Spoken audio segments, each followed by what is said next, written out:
Hey everybody, this is Atoya James, and thank you so much for tuning in to First Sundays with me. Today we're gonna do a little bit different because I don't think you need to see me. I just think we need the Word of God in front of us, and that's what we're gonna do. So the lesson today is a little bit different in that I did not go with the lesson I would normally teach during children's church.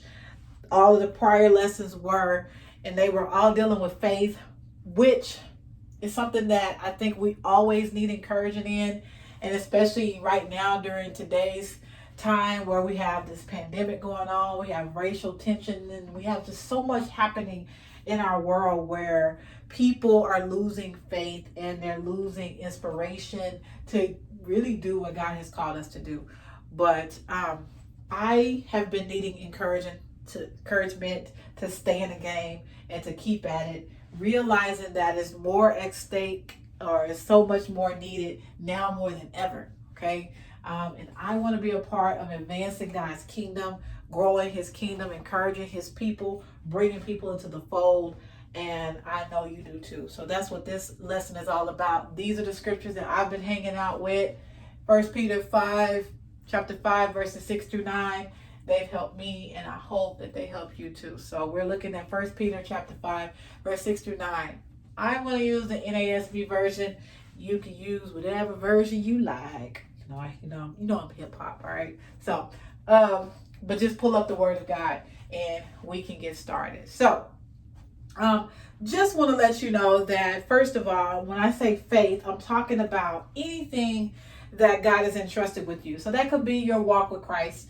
That could be your actual calling, your assignment that he's giving you. And for some of you who are saying, well, I don't know what that is. Okay, well, you're a parent, you're a wife, you're a husband, you have a job.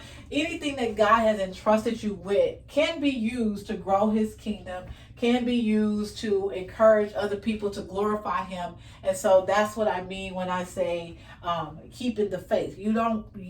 Those things will come under attack.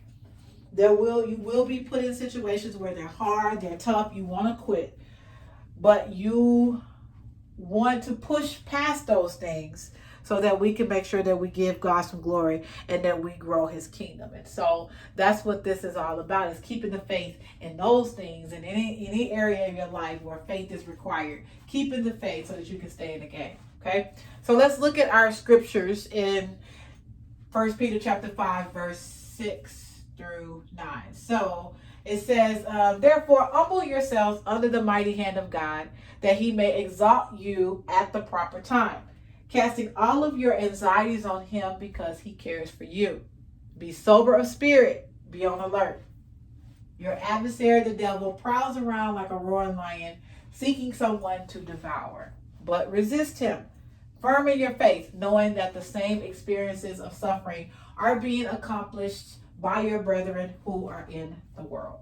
Okay, so Peter is talking to a church who is undergoing persecution, and he is encouraging them to remain loyal to Christ. Okay, you are going through some things, and yes, it's hard, and I'm sure you are suffering and you want to quit, but you are in the right place and you need to hang in there. So he is encouraging them and strengthening them in their faith. The first portion that we're going to look at, which is verse 6, verses 6 and a little bit of 8, is giving us some props, some tools, or some things that we need to do in order to help us. You are already going to have an opponent in this whole game, okay? In this contact sport.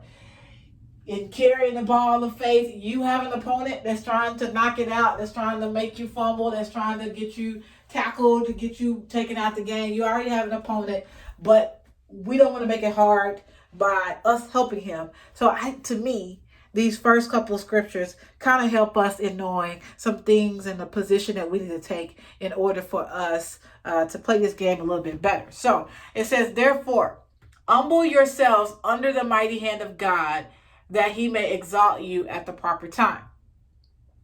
Humble is the position that we are to take because God opposes the proud. That's what it says in 4. So we want to be lowly minded, which means that we are totally dependent upon God. We know that he's our all in all, and we have nothing. Okay. Now, that is not a weak spot because we are under the mighty hand of God. Mighty in this case is a word that made me shout like for real because it means unrivaled dominion. It means that God's rule is unmatched. We are in the best place to be, even though we are without strength and we are out power, because we are under his mighty hand, and this is where we are to remain until he exalts us at the proper time. You would never take a cake out of the oven before it's done. Don't try to exalt yourself or come up out of something ahead of time. Okay, it's not going to be right. It's going to be disastrous. So you want to wait on God. And I'm trying not to go ahead of myself. So you want to wait on him. We stay on his mighty hand until the proper time. Wait on him. And then the second part of that, which is the most quoted part, is casting all of your anxieties onto him because he cares for you. Why wouldn't you? We have already stated that we are lowly lowly minded, and that we are totally dependent upon him, and all of our power and everything comes by way of him, and we are waiting on his time. And then why would we try to handle our anxieties? We've already stated we can't. We don't have any power. It makes sense for us to just pass it on over to God and let him handle it.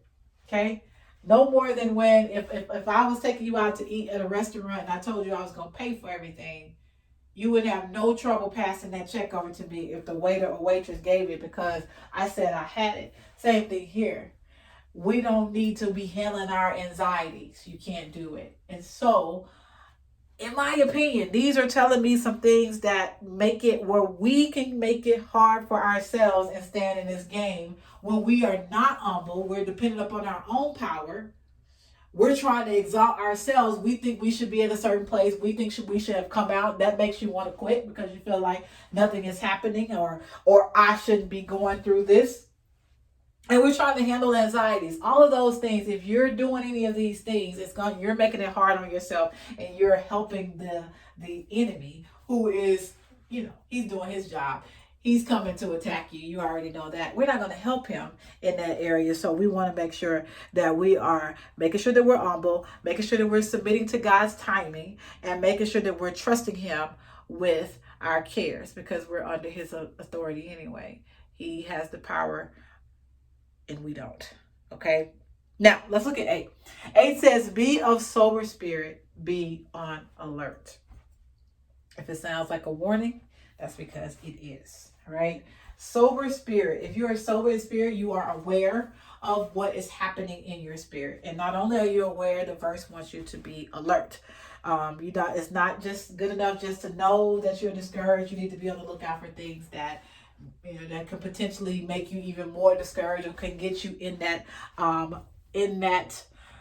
mind frame. And the reason you want to be of sober spirit and be on alert is because your adversary, the devil, prowls around like a roaring lion seeking someone to devour.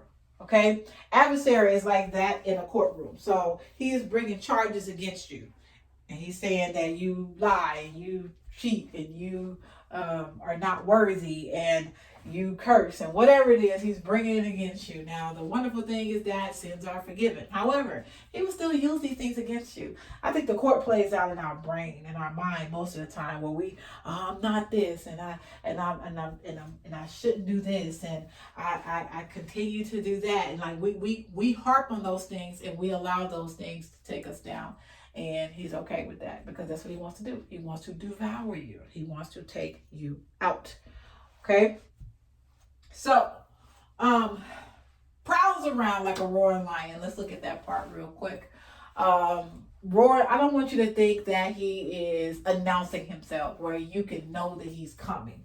I watched a video of a lion prowling, and that lion was very stealth, and he was very quiet, and he is looking, and he's watching so that he don't sneak up. He don't want that gazelle to run away before he gets to him. He wants to sneak up on him. He wants to catch him off guard. He wants to look for his weaknesses so that I can capitalize on them, so that I can benefit from it, so I can take him completely out. that is what the enemy is doing for us. That's how come we have to be sober of spirit and be on alert. We have to know what's happening and be watching, because he's trying to pounce on you. He's trying to come at you and take you out. So we need to be aware of that. You need to know that you're going to be under attack. Okay? Don't go in this thing thinking that you're not going to get hit. You're going to get hit. You are coming under attack. Know that. Be ready. Be watching. But don't just know it and be ready to be watching. Verse 9 says you are to resist him firm in your faith. Okay? If you're watching a football game, they're not just saying, oh, okay, I see defense, I see you, you're trying to stop me, or offense, I see you, you're trying to score. No, they're not saying that. They are going to push back. They're going to push back. They have a strategy. They have a play in place in order to help them on whatever side they're on. And that is what we are to do. You are to resist them and say, yes, I openly oppose that. But then you need to stand firm and fight and battle back with your faith. Okay? Not in your own strength. Because you don't have any strength. Remember that? We are humble under the mighty hand of God. We are totally complete upon God. Go back to what God has already told you and what you know about God. Use that to battle and defend. Okay? When you get attacked, I said when you get attacked and when you feel like I can't do this, I don't want to, I'm not enough, I want to quit, all these different things. Well, if you were sober in the spirit and you're aware of the area that he's trying to hit, then you can know how to combat him, right? So if he's saying that you're not worthy, you can say, no, I'm an heir. You can say, no, I am the righteousness of God. You can say, no, I can do all things through Christ who strengthens me. I am a masterpiece. Like, you can hit him back with what God has already said about you, okay? Battle back with the faith. And please know, and you are not the only one that is going through it. We all have moments of discouragement. We all have moments where we want to quit. We all have moments where we wonder, am I really doing what God has called me to do, because this is too hard? But it is being accomplished by all of us, okay? You can get past it, and we need you to get past it if you remember that God is our all in all. We're dependent upon him. We wait on his timing for him to exalt us, for him to remove us from whatever the situation is that is causing us grief. We wait on him and we trust in him. If you can remember that, then you should be able to battle back against that, what the devil has coming at you. Now, a few things I want to remind you before we get out of here is that prowls around is present tense, okay? This is happening all the time. It is not, he is not the opponent that is waiting on you to the whistle to blow. He is not waiting on you to get on the court. He ain't waiting on you to get to your prayer corner. He's not waiting on you to get things settled. It can happen at any moment, which is why you also need to all the time be alert and be sober of spirit, okay? And please be honest about your spirit, okay? If you know that you're struggling with pride, please be honest about it. And don't think that saying your weaknesses out loud is letting him in on it so that he can attack you there. No, he's already watched your reels. He's already familiar with the areas that you are weak in, sometimes better than we are, because we don't want to admit it. And he's going to attack you there. So know what your weaknesses are, and then strengthen yourself in that area, okay? Get you some scriptures or something that's going to build you up in that area and remind you of what God says, because you're going to get attacked there over and over again until you strengthen yourself in that area. And we need you to do that, because we need you to stay in the game. We need all hands on deck so that we can continue to grow the kingdom, encourage God's people, bring people to Christ. And we can't do that when we want to quit, because we are letting our opponent beat us by using our own stuff against us. Let's not do it, okay? Let's play smart. All right, I hope that this lesson helped you. Thank you so much for listening. I will see y'all next First Sunday. All right? Bye.